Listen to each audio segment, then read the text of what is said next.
on va parler un petit peu parce que c'est le mois de Tefilot. Et il faut qu'on parle un petit peu des prières que nous allons. La plupart de nous, on se décourage au moment de la prière. D'accord? C'est-à-dire, on se dit, est-ce que Dieu va écouter nos prières? Oui. On prie.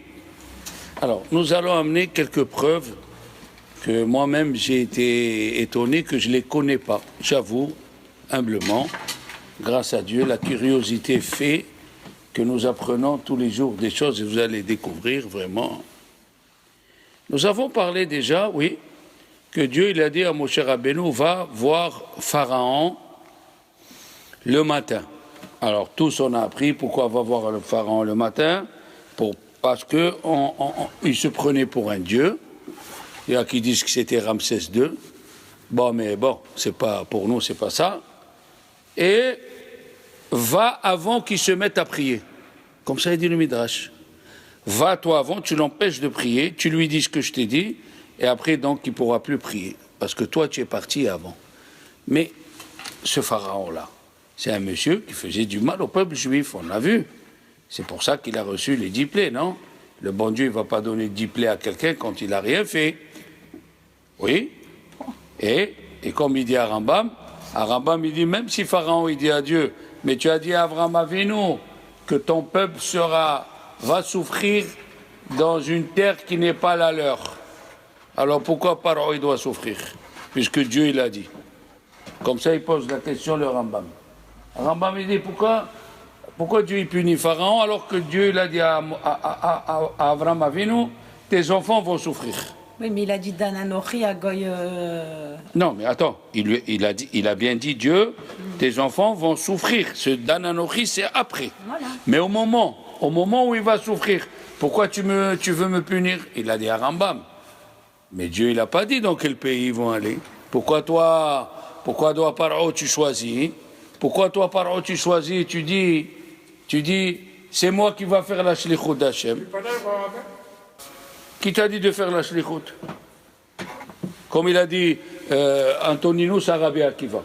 Antoninus, il a dit à Rabbi Akiva, dis-moi, si Dieu il a créé les pauvres, pourquoi vous allez les aider? C'est quoi cette question? Ça veut dire que s'il est pauvre, c'est la volonté de Dieu. Pourquoi toi tu vas et tu l'aides? Il a dit oui, parce que toi tu penses dans la tête que ce pauvre-là, c'est un esclave de Dieu. Alors si c'est un esclave de Dieu, Dieu il l'a mis dans cette situation, il ne faut pas aller l'aider. Il lui a dit Rabbi Akiva, mais si on avait mis le fils du roi en prison, et toi tu viens et tu donnes à manger au fils du roi, est-ce le roi il va te punir? Non. Ah, il a dit, nous on est les enfants de Dieu, nous. Quand un juif il est dans une situation difficile, on aide le fils du roi, tu ne sais pas qui on aide. On n'aide pas un serviteur de l'empereur ou de... Alors nous, on s'appelle Banim la Makom. On l'a dit déjà, il y a 2 cours. Et pour ça qu'on dit là des Rabbi Meir Hanini, parce que Rabbi Meir il dit que dans toutes les situations on s'appelle enfant de Dieu. D'accord? Et on voit que même un goy qui fait du mal, s'il prie, il est sauvé. Hein? Aviva. Maintenant regardez bien. La deuxième chose, nous voyons Lot. Lot, les anges lui ont dit, sors vite d'ici, sors, on va détruire Sédom, Amora et tout ça. Qu'est-ce qu'il a dit Lot? Je ne peux pas courir plus vite que ce que je suis. Il y a la ville de Missar. Ne la détruisez pas pour que je rentre avec moi et mes enfants et ma femme. Elle devait être détruite. La ville de Mitsar, elle devait être détruite. Lot, il a prié, Dieu n'a pas détruit la ville de Mitsar. Il a détruit Sédom et Amora. Avraham Avinu. Hein? C'est Zvoïm aussi. Oui. Non, ça c'est ceux qui sont venus faire la guerre après, au temps d'Avraham Avinu. Mais au moment de la destruction, il devait détruire Sédom et Amora avec toutes les périphéries qui sont autour. Et qu'est-ce qu'il dit l'autre? Hachem, s'il te plaît, laisse Mitsar. Dieu a écouté l'autre qu'il était rachat. Enfin, rachat selon certains, parce que l'autre, il est parti chez Sédom et Amora. il ne voulait pas rester à côté d'Avraham Avinu. Pourquoi? Parce que quand tu es devant un grand tzaddik, tu peux faire ce que tu veux, tu es toujours petit. Il voulait habiter à côté de Sédom Va'amora pour que lui, par rapport aux autres, tu as compris? Lui, par rapport aux autres, c'était tzaddik. Mais en tout cas, qu'est-ce qu'on voit d'ici? Il s'est mis à prier. Il a dit à Hachem, fais de sorte que Mitzar ne la détruit pas. Et Dieu a écouté la prière de l'autre, alors qu'Avraham Avinu, quand Dieu, il a prié pendant... Il lui a dit s'il y a 10, s'il y a 20, et Dieu lui a dit non. Parce qu'il n'y avait même pas 10. Voilà, alors, mais il a prié. Et la question, elle est, on l'a déjà parlé, où sont les prières qu'il a fait Avraham Avinu? Sont parties en vain. Alors, on avait dit que non, il a sauvé le roi de Sédom parce que dans Sédom, il y avait la Neshama de Korah avec ses enfants. D'accord? Ça, c'est la deuxième chose. La troisième chose, au temps du roi Shaoul, le prophète Shmuel, il lui a dit à Shaoul, Dieu il a dit, va détruire Amalek. Oui, Amalek, on a lu juste la paracha, la semaine qui est passée, à la fin, quoi, samedi, efface Amalek mitachat hashamayim, on va parler de ça de suite. On n'a pas parlé ça dans le cours qui est passé. Shaoul, il est parti, il a détruit, il a tué tous les mâles, les femmes, tout, il a laissé le roi. Donc il n'y avait plus de descendants, c'est resté que le roi. Eh bien j'ai appris, pourquoi Shaoul, il n'a pas tué le roi? Il a voulu le tuer le lendemain devant tout le monde. Qu'est-ce qu'il a fait? Il s'appelle Agag, le roi. Eh bien Agag... Il a eu une union avec une femme? Non, c'est pas comme ça que ça s'est passé. Moi aussi j'ai cru comme ça. Les animaux? C'est les animaux qui étaient... C'est pas comme ça que ça s'est passé 2 fois. Tu sais ce qui s'est passé à Vivant? Il s'est mis à pleurer, à prier Dieu. Dans la prison. Il s'est mis à prier, il a dit Dieu, comment ma descendance elle va disparaître? Il s'est mis à prier. Comme ça, il a dit, Eliyahu Navi dans sa yeshiva, dans le Tana Debe Eliyahu, le Pérec 20. Agag, il a pleuré toute la nuit, et vers le matin, Dieu il lui a envoyé une servante. Tu connaissais ça? Non. Et moi aussi. Il sait que c'était les moi aussi, non. Regarde qu'est-ce qu'on apprend. Lot, Eracha, il a prié, Dieu l'a écouté. Paro, Dieu l'aurait écouté. Le dernier, on vient de parler de Amalek. Maintenant, prenons autre chose.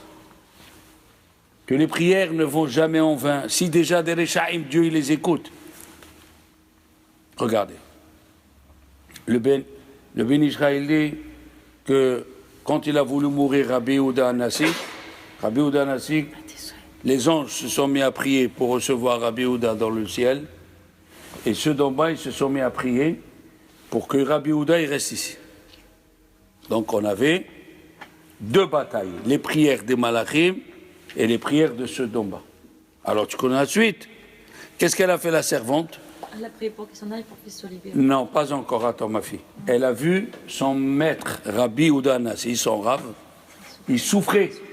Elle a pris une grosse cruche, elle a cassé, ça a fait un bruit immense. Ceux d'en bas sont arrêtés de prier et il est mort, Rabbi Yehuda Anassi. Ça, c'est l'histoire. Il demande le Ben Ishraï, c'était la Iloula à lui cette semaine. Il demande le Ben Ishraï. Alors où ils sont passés tous les prières qu'ils ont fait ceux d'en bas? Ah, aucune prière ne va en vain. Et il a répondu, ces prières ont servi à ce qu'il est arrivé une chose que depuis la création, il n'est pas arrivé. Quoi? Que Rabbi Yehuda Anassi venait tous les vendredis soirs, il faisait le kiddush à sa femme et ses enfants. Depuis que Dieu a créé le monde jusqu'à maintenant, personne n'est revenu après qu'il est mort. Toutes les semaines, Rabbi Yehuda Anassi venait, il faisait kiddush à sa femme. Non, mais Eliyahu Navi, il est mort, il est devenu un ange. Alors c'est un ange qui va et qui vient. Et lui, il venait. Mais lui, il venait avec son corps. Donc les prières ne sont pas parties en vain. Les prières ne sont pas parties en vain. Chaque prière, et je leur ai amené une autre preuve, que même la prière des animaux, Dieu il écoute. À Tzfat, il y avait un juif, il était un juif normal, Shomer, Torah, Mitzvot, Karol, et il avait un poulailler. Avec les canards. Tout. Sa femme, elle a arrêté de donner des enfants. Il était jeune mari. Qu'est-ce que fait-il? Il est parti voir Arizal. Arizal, il lui a dit, dis-moi, tu as des poules et des canards sans aller voir. Il a dit, oui, Arabe. Il lui a dit, pourquoi la journée, tu enlèves l'échelle du poulailler? Tu sais qu'il fait très chaud. Et quand il fait très chaud, les poules ne donnent pas d'œufs, les coqs, ils ont chaud. Alors, leurs prières, ils se sont mis à prier à Dieu. Pourquoi on souffre? Les animaux. Il a dit, puisqu'on ne donne plus d'œufs, il a dit exactement, ça fait une semaine, donne plus d'œufs. Il a dit, ça fait une semaine, tu ne remets pas l'échelle. Il lui a dit, oui. Les animaux, ils souffrent. Les animaux, ils souffrent, ta femme, elle souffrira. Il a remis l'échelle. Les animaux, quand il faisait chaud, ils re-rentraient dans le poulailler. Et vous vous rendez compte un peu? Dieu, il écoute la prière des Réchaïm. Dieu, il écoute la prière des animaux. Kalva Chomer, à plus forte raison, si toi, tu viens et tu pries. Qu'est-ce que tu dis? Est-ce que Dieu va m'écouter? Qui je suis, moi? Écoutez la Gemara, qu'est-ce qu'elle dit dans Baba Metia? La Gemara dans Baba Metia, la page 105. Elle dit ceci. Un monsieur, il a loué son terrain à son copain pour quelques dollars de plus. Pour quelques dollars, pour 1000 dollars par an. Il lui a loué le terrain. Tu me suis? Et tout le monde a semé, a fait du blé. Et il y a eu un vent, un Mistral à 400 km à l'heure, tout le blé a sauté. Ça s'appelle en hébreu Makat Medina, catastrophe naturelle. Puisqu'il y a eu catastrophe naturelle, les enfants, ils ne lui payent pas les 1000 dollars. Le terrain n'a rien donné. Jusqu'ici, vous suivez. On parle de deux agriculteurs normaux.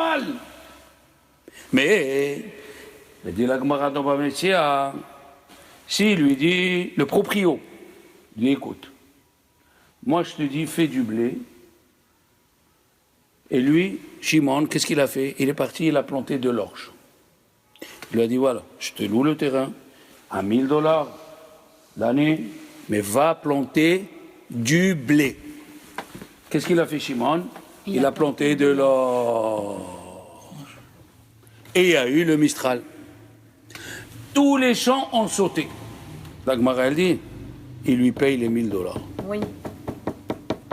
Pourquoi? Écoutez bien ce qu'a dit la Gemara, c'est inimaginable. La Gemara, elle dit, et lui dit, le propriétaire du terrain lui dit, tu aurais dû m'écouter parce que peut-être, Vetigzor ve Omer lach. C'est un passouk qui dit que quand un tzaddik, il dit quelque chose, Dieu il écoute. Et on parle d'un petit agriculteur.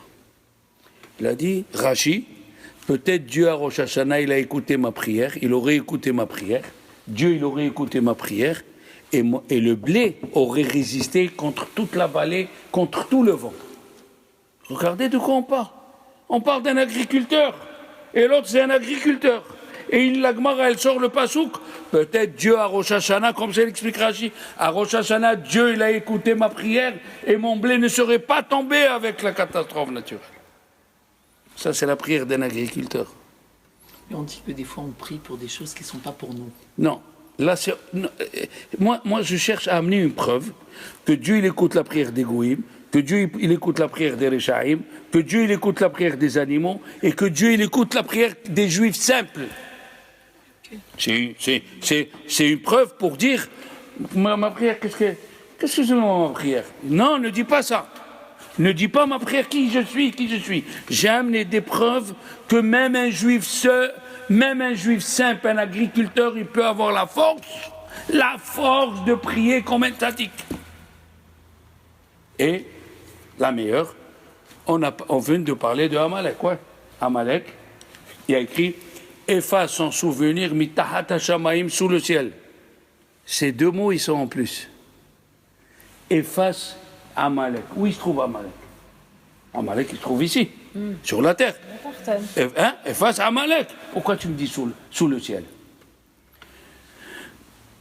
L'Admour Migour, il a dit, malheureusement, ça vient, c'est un reproche Amalek, il vient nous reprocher à nous.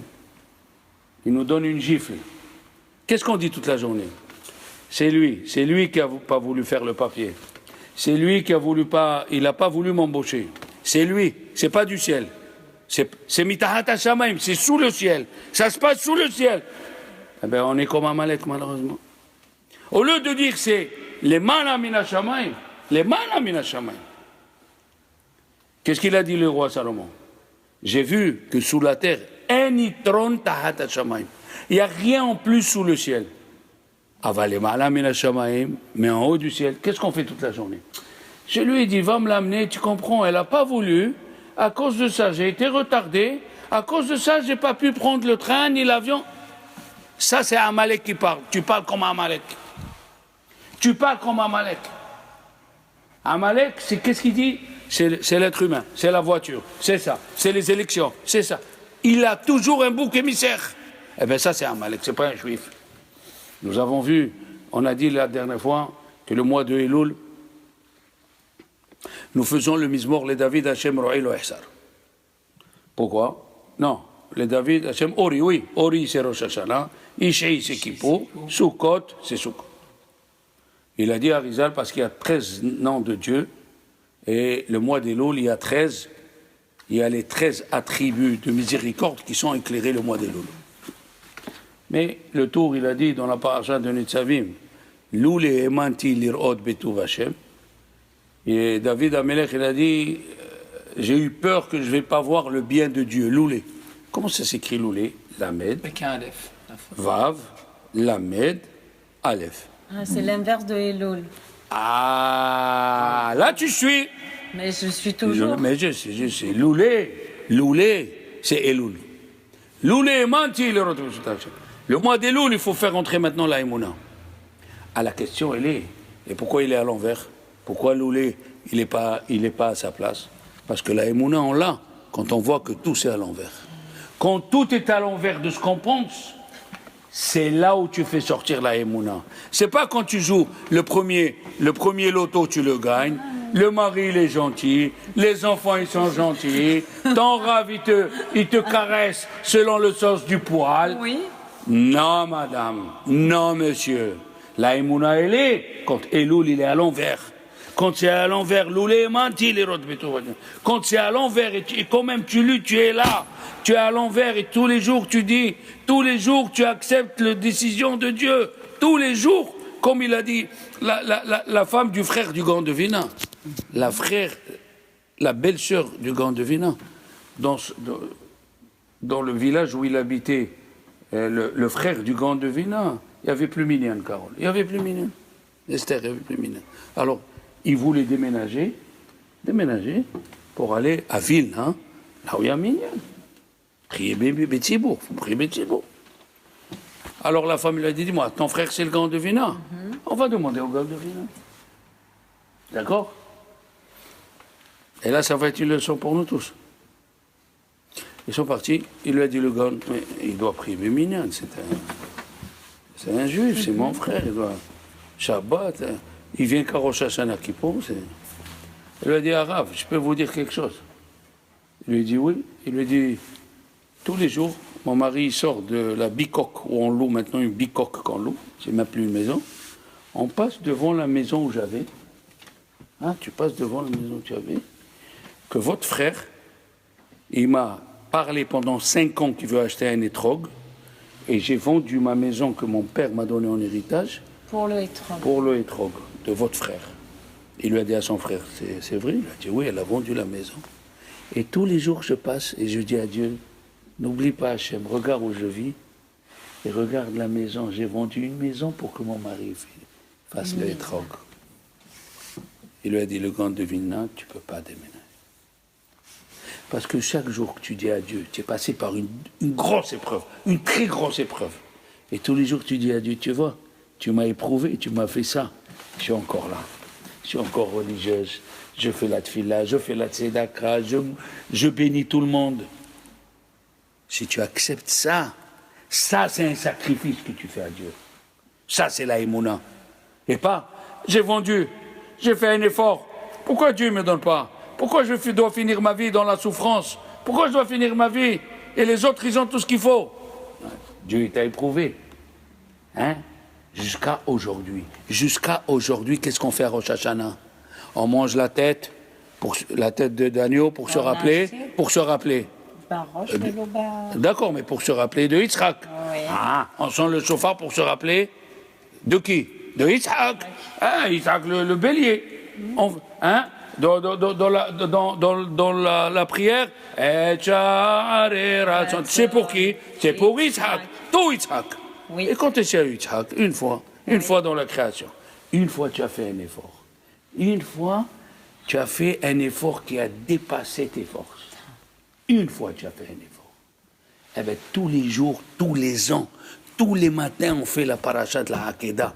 Tous les matins, on prie, on dit Akshvarchou, Veshahatoto, Ribono Shel Olam, Kimoshi Kavash Avram Avinu Trahamav. Comme Avram Avinu, il a dominé ses sentiments de père. Et il n'a rien dit. Il aurait pu dire, c'est écrit dans le Midrash qu'Avram Avinu il a dit à Dieu, j'aurais pu te répondre. Tu le sais que j'aurais pu te répondre. J'aurais pu te dire, pendant 90 ans, pendant 100 ans, tu m'as dit, moi je ne veux pas des sacrifices humains. Je suis ni les Mayas ni les Aztèques.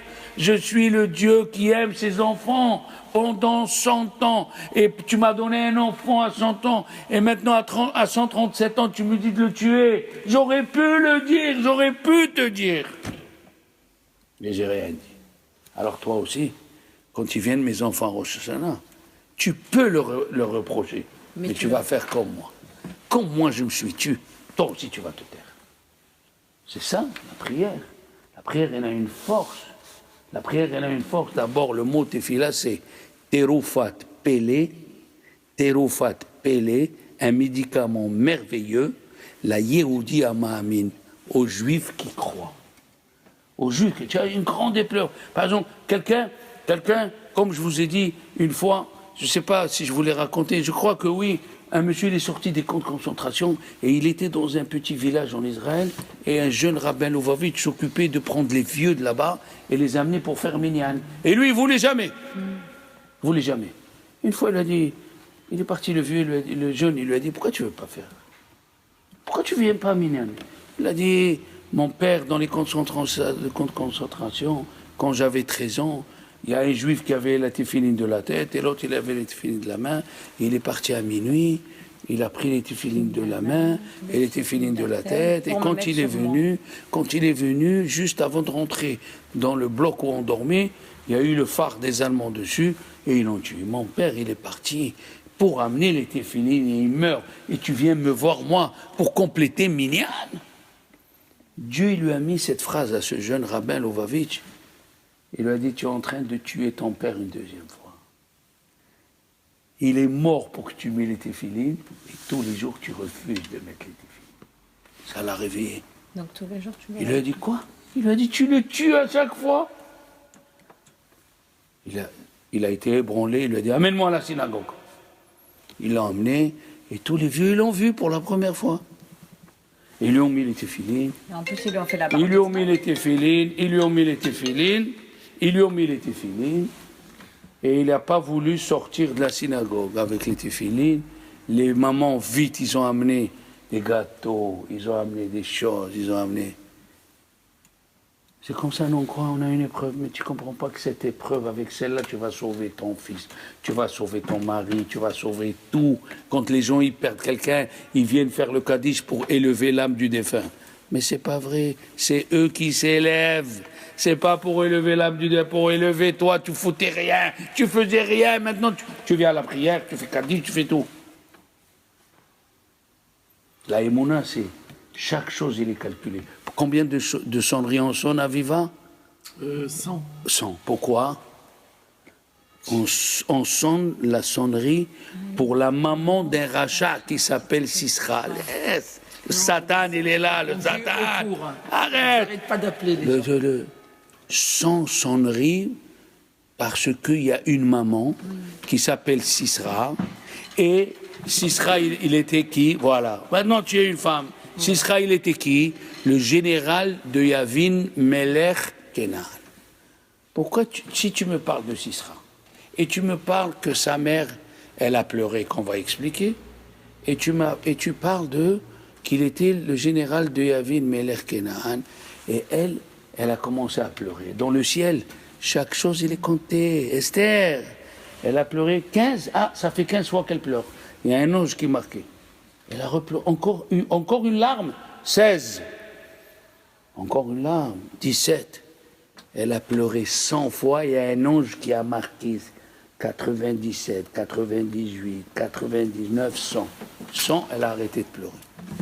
Même une Goya, même une femme d'un assassin qui pleure, Dieu il écoute. Et non, quand toi tu es dans ta cuisine et tu parles et tu écoutes à Dieu, et tu écoutes et Dieu il sait ce que tu veux.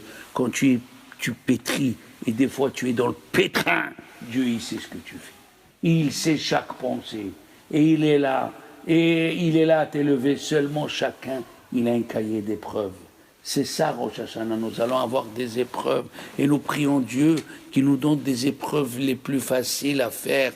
On dit tous les matins, ne nous amène pas à l'épreuve. Et qui c'est qui n'a pas d'épreuve? Seulement on prie le matin. Ne nous donne pas des épreuves qui dépassent notre force. Ne nous donne pas des épreuves qui dépasse le Mégalé à Moukot. Il raconte, Rabbi Nathan Shapira, il vivait en 1514 à Cracovie. Il était le rabbin de Cracovie. Oui, le Mégalé à Moukot. Un peu plus. Et un jour, il se lève, il dit à la communauté, je quitte la ville. Je vais quitter, je ne veux plus être rabbin chez vous. On a parlé plusieurs fois de lui. Le président est venu, les gens de la communauté, ils lui ont dit c'est une question d'argent, on vous donne tout, on vous rien à faire. Je vais quitter. Alors, comme une communauté respectable à Viva, qu'est-ce qu'ils ont fait? Une séouda. C'est normal. Tu fais ta alia, tu dis au revoir à ton rabbin, tu l'invites au resto, c'est les gens bien ça quoi. Tu vas pas comme une voleuse ou un voleur. Ils ont fait une séouda et les gens ils pleuraient. Pourquoi vous quittez? Pourquoi? Qu'est-ce qu'il leur dit? Il leur dit, je voulais quitter, je vous dis pas la raison. Mais maintenant j'ai décidé de rester. Au milieu de la séouda. Oh, ils ont fait la séouda pour rien. Pour rien, la séouda. Ah, pas pour rien, ils étaient contents. Un apéro, c'est jamais pour rien. Alors il leur a dit, je vais vous raconter pourquoi je reste. Il a dit, Arav, pourquoi? Il a dit, voilà, dans la ville, ils sont venus 2 personnes à Din Torah. 2 personnes, ils sont venus pour être jugés. Moi, je suis le Rav de la ville, ils sont venus pour qu'on les juge. Ils sont venus pour qu'on les juge. Quel est le jugement? Le riche, Carole, il avait de quoi? Il passait dans la rue, il voyait un monsieur qui était boulanger, mais il était versé dans la Torah. Il voyait qu'il vendait du pain, il vendait des gâteaux, il vendait... Il a dit, écoute, pourquoi tu fais ça? Moi, je te paye. Je te donne une paye tous les mois, viens étudier. Ne fais pas ça. Il a dit d'accord.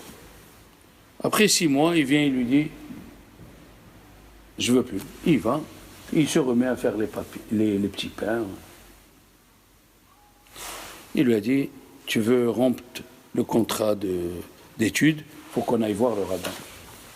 Il dit, comment le rabbin? Moi, je suis engagé à payer un Talmid Chacham. Toi, tu veux arrêter, il faut qu'on aille voir. Qu'est-ce qui s'est passé? Il l'a amené chez Rabbi Nathan Shapira. Il lui a dit, pourquoi tu as repris? Il lui a dit, monsieur le rabbin, avant, le matin, je me levais de bonne heure. J'ai aidé ma femme. Et au moment où je tamisais, j'ai dit, Hachem, fais de sorte que ce que je vais vendre à mes frères ou à mes sœurs, qu'il n'y ait pas de verre. Après, je pétrissais avec ma femme. Et je disais, Hachem, fais de sorte que le pain il gonfle bien, qu'il soit bien cuit, ni trop cuit, ni pas cuit, pour que mes frères et mes sœurs, ils mangent bien. Après, j'allais faire ma prière. Je revenais, je prenais le pain, et toute la famille participait. Et quand je priais, ma femme, mes enfants priaient pareil. Après, on sortait, et chacun il disait, Hachem, fais de sorte qu'on ait des vendeurs qui nous payent de suite. Parce qu'on a besoin de quoi vivre. Hachem, fais de sorte que je ne tombe pas dans la boue. Hachem, fais de sorte que je trouve une place pour bien vendre. Jusqu'à midi, 1h que je vendais. Il a dit, mais quand j'étais en train d'étudier, j'étudiais, c'est vrai, je progressais, mais j'avais arrêté de prier. J'avais plus de prière. J'avais plus de prière. Et moi, j'aime prier. J'aime à chaque fois, à chaque pas que je fais dans la vie, j'aime prier. Je sors le matin, Hachem, fais de sorte que je trouve une place au parking. Hachem, fais de sorte que la route, elle soit bien. Hachem, fais de sorte que mes enfants, à l'école, il leur arrive rien. Hachem, fais de sorte que mon mari... Hachem, toute la journée, je suis collé avec Hachem. Toute la journée. Alors, il a dit, Rabbi Nathan Shapira, je ne peux pas abandonner une ville où le dernier des Juifs, un boulanger, il est avec Dieu toute la journée. Ça veut dire, c'est comme ça qu'on doit se conduire. La prière, le jour de Rosh Hashanah, voilà ce qui arrive. Il arrive une chose, j'ai dit déjà, vous savez que le bon Dieu, il a créé les arbres, les fruits. Quand, Esther? Le mercredi, rappelle-toi. Le mercredi. Le mercredi. Il a créé les fruits, les machins. Et, écoute bien, la Torah, elle dit, ils ne sont pas sortis. Vendredi, Adam Arishon, qui était un très grand tzaddik, avant qu'il faute, il a vu les arbres sous la terre, il a vu les fruits et les légumes sous la terre, il s'est mis à prier. Et là, c'est sorti. Et là, ils sont sortis. Qu'est-ce qu'il dit Rashi? Rashi, il dit, même que Dieu les a créés, si tu pries pas, tu les auras pas. Et ça répond à la question, à Rosh Hashanah, c'est décider combien on va gagner. Oui ou non? C'est décider combien on va gagner, combien on va perdre. Et si tu pries pas tous les jours, ce que Dieu a décidé à Rosh Hashanah, il ne sort pas. Parce que tu as une question. Dieu, il décide à Rosh Hashanah combien je vais gagner. Pourquoi je dois prier? Pour le faire sortir. Comme Adam Arishon, toute chose ne peut exister que grâce à la prière. Comme ça, oui, comme ça il a dit à Rizal, Mashiach ne viendra pas à cause de la Torah, ne viendra pas à cause des Ma'asim Tovim, il viendra parce qu'il nous reste que la Tfila. C'est écrit dans le Teilim 102. Teilim 102, le Midrash dans Shohar Tov, c'est écrit Pana el Tefillah ta'arar. Dieu s'est adressé à celui qui lui prie tout le temps et qui respecte tout le temps à Dieu. Velo baza et tefilatam. Et il n'a pas dénigré leur prière. Tikatev zot ledor Aharon. Que ça soit écrit, cette phrase, à la dernière génération. Quelle est la dernière génération? Il a dit Rabbi Yitzhak, nous parlons la génération, la nôtre, où on n'a pas de prophète, on n'a pas de Kohen qui vient servir, on n'a pas le temple, on n'a pas de Ruach HaKodesh, on n'a rien. Et il dit Rabbi Yitzhak, il nous reste une chose, venir prier à Rosh Hashanah et nous créer une deuxième fois. Tu écoutes? Am Nivra, quand tu viens à Rosh Hashanah, Dieu il te recrée encore une fois. Il te recrée dans une machine d'élévation que tu dépasses celle de l'année dernière.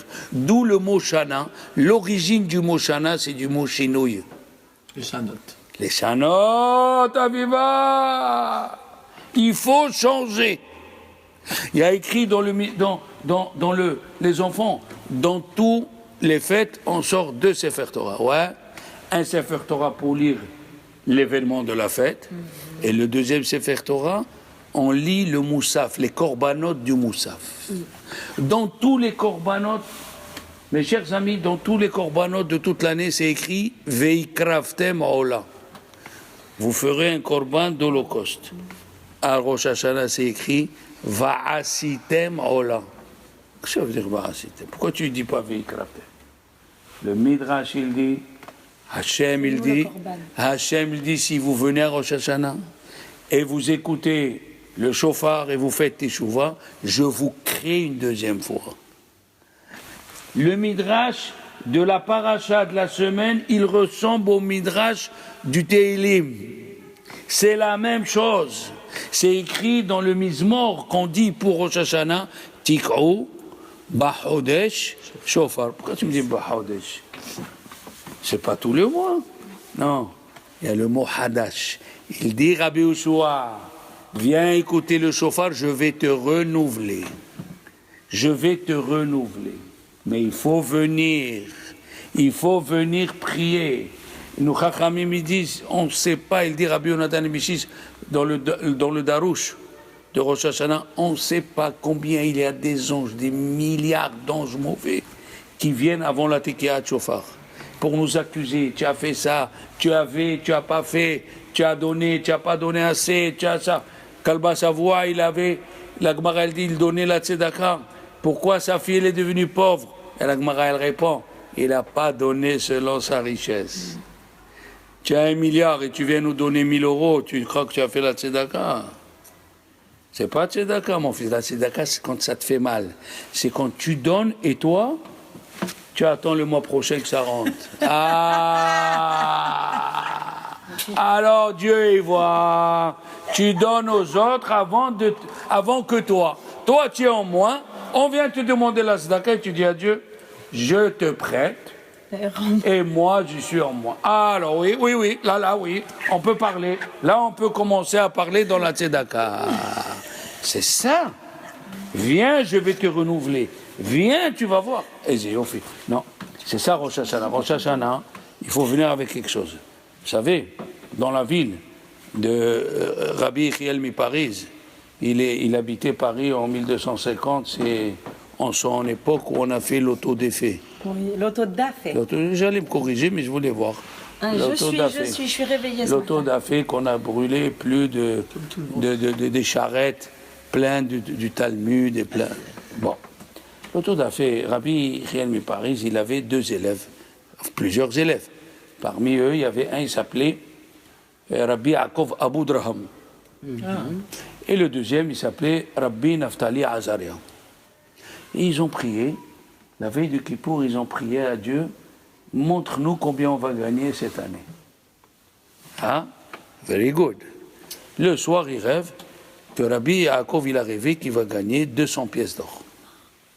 Et Rabbi Naftali Azaria, il va gagner 150. Vous suivez? Oui, 200 et 150. Ils étaient tellement émotionnés qu'on vient de leur raconter dans le rêve.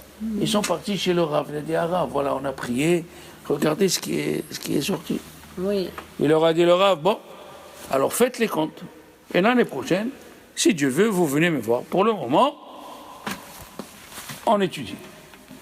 Au milieu de l'année, ils ont eu une affaire tous les deux dont il fallait passer par Rabbi Yechiel, le Dayan. Qu'est-ce qui s'est passé?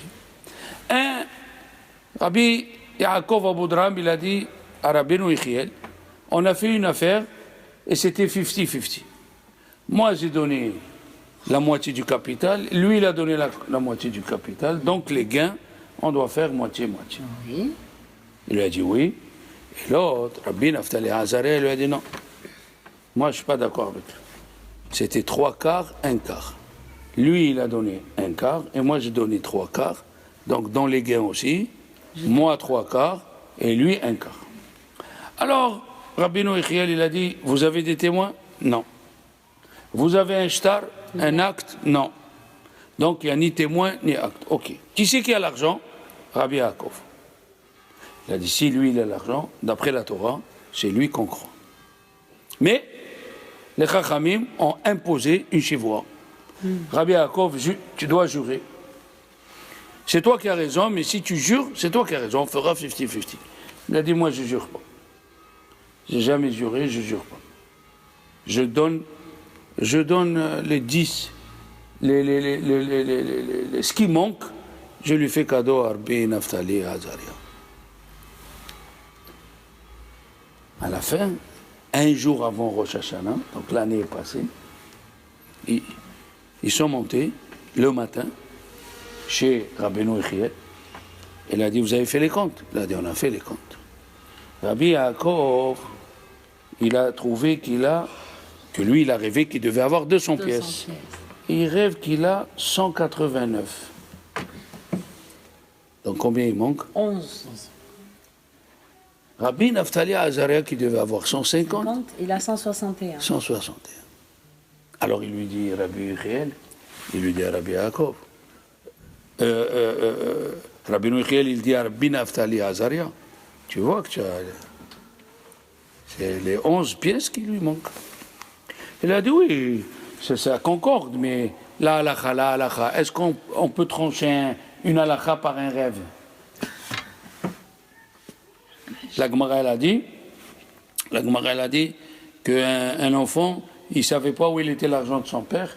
Son père est venu dans le rêve et il lui a dit, voilà, l'argent il est là, et c'est l'argent de Maaser. Ça veut dire que tu ne peux pas profiter. Il est venu chez Rabbi Meir, il a dit, non, l'argent tu peux les prendre, et les divrei chalomot, lo ma'alim velo moridim.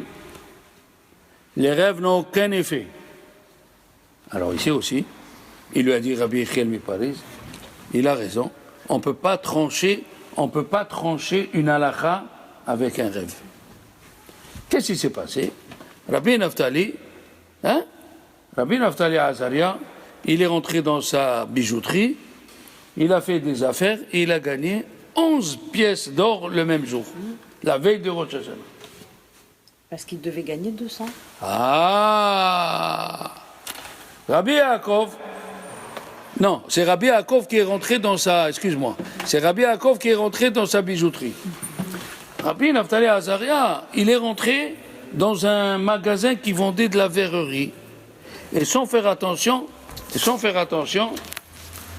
Attends, donc Rabbi Yaakov, qui devait gagner 200, il a fait des affaires et il a gagné 11 pièces. Voilà. Et l'autre, qu'il avait 161,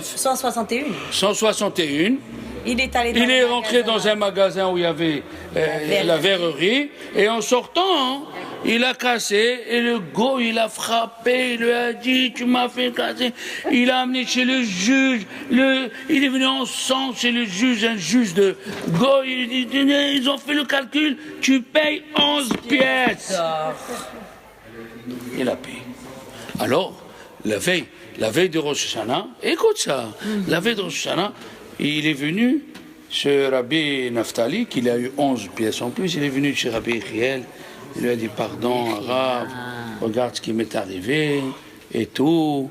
Il lui a dit, donc, le rêve que tu as fait, tu devais payer les 11 pièces. Alors, il lui a dit, mais je ne comprends pas, pourquoi 11 pièces? La différence, c'était 10 pièces. C'est pas 11 pièces. C'était 10 pièces. Pourquoi 11? Il lui a dit, dis-moi, quand tu es venu au Beddin, le chauffeur qui a écrit, on ne le paye pas, le chauffeur? Ah oui. Et le lendemain, avant la Tekiyat Shofar, Rabbeinu Yechiel, il s'est levé et il a fait la dracha sur ça. Qu'on ne peut pas pousser un train et qu'on ne peut pas freiner un train. Ça veut dire, ce que tu dois gagner, tu vas le gagner. Personne ne peut te le prendre. Comme le temps. À Rosh Hashanah, on est jugé sur le temps. Dieu, il voit le temps qu'il t'a donné, qu'est-ce que tu as fait. Ah oui. Parce qu'on se trompe. Esther, je te parle sérieux. On se trompe. Tu sais quelle est la plus grande richesse? C'est le temps. Si le temps que Dieu t'a donné, tu l'as employé pour venir écouter un cours, encourager le Rav comme vous faites, et on veut des cours. Alors qu'est-ce qu'il fait Dieu? Dans la maison, il te facilite le ménage, il te facilite le plat qui doit cuire 2 heures, il se cuit en 20 minutes. Tu dis, ah, ça doit être la viande, elle est bonne. Arrête de dire c'est la viande, arrête. C'est ni la viande ni le gaz. C'est parce que tu veux étudier. Alors le bon Dieu, il raccourcit. Tu veux voir un tel. Moi, il m'arrive des trucs. Les gens qui m'aident le mois de Elul, mais j'arrive pas à aller pour les voir. Je les rencontre dans la rue. Je dis, oh, Rav Shalom. Ça tombe bien. Il m'a dit, pourquoi tu m'as pas appelé? J'allais t'appeler. Je dis, j'allais t'appeler. Ah, viens. Ça veut dire, Aviva, Akol. Alors, il y a une autre chose que je voulais vous dire, que Rabbi Yaakov Ganiski, il est parti consoler un Rav qui s'appelle Rabbi Yechiel Michel Feinstein, un Gaon Atzum. qu'est-ce qu'il a? Il a une fille qui est asthmatique. Et dès qu'il a une crise, Carole, il faut l'appareil, là, l'appareil de... La ventole, l'oxygène respiratoire. avec tout ça. Et ils ont 3 appareils. Ils ont un dans la salle à manger, un dans sa chambre et un dans la cuisine. Donc, n'importe quel endroit qu'elle a la crise, Bam. une fois elle a eu la crise. Ils ont cherché l'appareil dans la salle à manger, il n'y a pas. Dans sa chambre, il n'y a pas. Dans la Dans cuisine. la cuisine, il n'y a pas. Ils ont appelé les pompiers. Le temps qu'ils viennent, les pompiers... Clette. Et ils ne voulaient pas se consoler. Ils ont cherché où ils étaient les 3 appareils sous le lit, sous son lit. Et ils ont commencé à pleurer. Et ils ne veulent pas se consoler. Il est venu Rabbi Yaakov Ganiski, il leur a dit, à Rambam, il a écrit que tous les actions qui vont se faire ou qui se sont faites, toutes les actions qui se sont faites, c'est voulu par Dieu pour un but. Le futur, tu peux prier. Tu peux prier, Dieu sauve ma fille, Dieu sauve mon fils, Dieu sauve-moi dans la route. J'ai lu du Torah avec moi, j'écoute mon rave, j'avance, Hachem, pour le futur. Pour le passé, c'est péché de dire, j'aurais pu faire ça.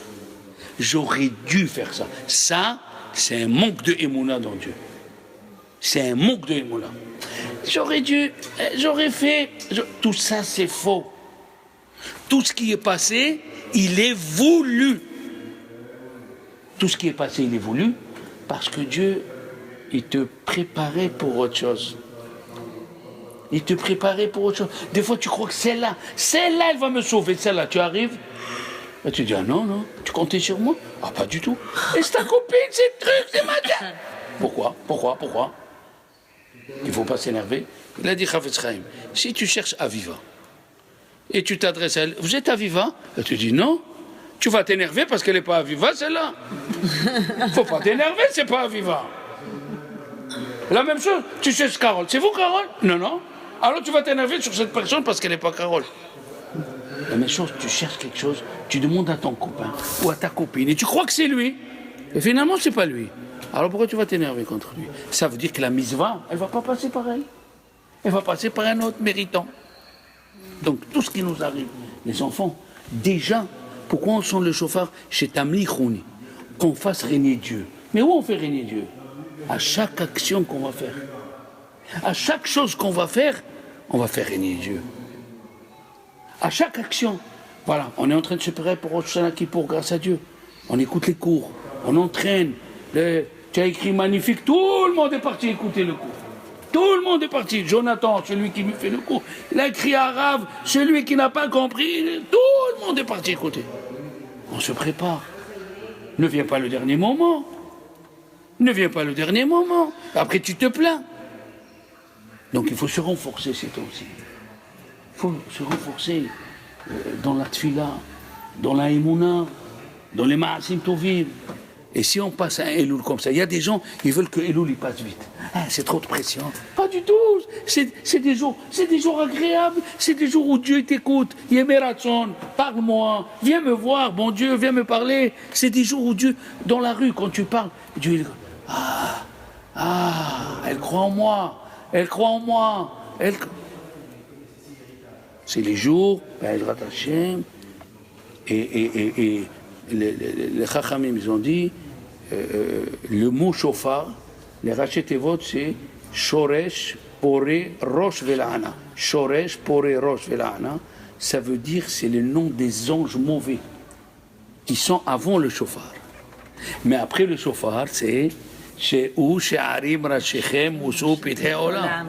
Quand tu sens le chauffard, tu ouvres les portes du ciel et tous ces mauvais anges, ils disparaissent.